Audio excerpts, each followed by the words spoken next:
C'est clair comme de l'eau de roche que le développement du port est indissociable du développement du réseau maritime du Saint-Laurent. Non. Mais, petit train va loin, il faut pas sous-estimer l'importance du chemin de fer. D'ailleurs, en marchant le long de la promenade, là, toujours vers l'ouest, il y a encore 2 voies ferrées là, de l'autre côté de l'étang. Hein? Les succès de Montréal puis de son port dans la deuxième moitié du 19e siècle sont intimement liés aux moyens de transport. Et les trains rattachaient la ville au continent américain, tandis que les bateaux la reliaient avec l'Europe puis le monde. Mais le rôle du ferroviaire se limitait pas au transport des marchandises. Non, non, ce sont des compagnies comme le Canadien Pacifique puis le Grand Tronc qui ont construit les tout premiers silos à grains sur le territoire du port.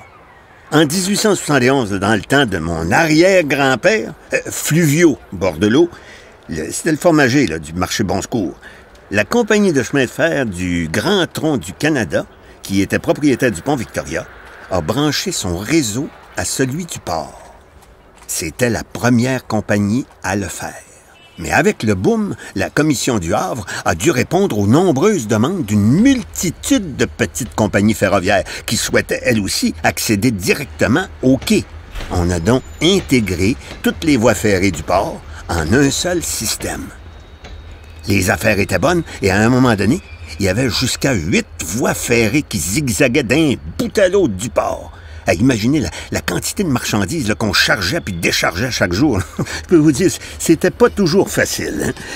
Jusqu'en 1920, les wagons de grains étaient déchargés à la pelle par les ouvriers. Ça prenait grosso modo 45 minutes à 4 débardeurs pour vider un seul wagon. Et c'est à ce moment-là qu'un ingénieur, un certain John S. Metcalfe, a eu la brillante idée d'inventer un système mécanisé qui soulevait puis basculait les wagons. Avec ce basculeur à wagon, ça prenait seulement 8 minutes à 3 débardeurs pour décharger un wagon. Une vraie belle invention pour les boss qui quintuplaient leur productivité, mais aussi pour les débardeurs qui passaient beaucoup moins de temps à respirer la maudite poussière fine là, des grains. Et malheureusement pour le frère de mon grand-père, le légendaire Jacques Bordelot, Grand Jack comme on l'appelait, cette belle invention-là est arrivée un peu tard. Ah oui, il était fait fort, le Grand Jack. Fort comme un bœuf.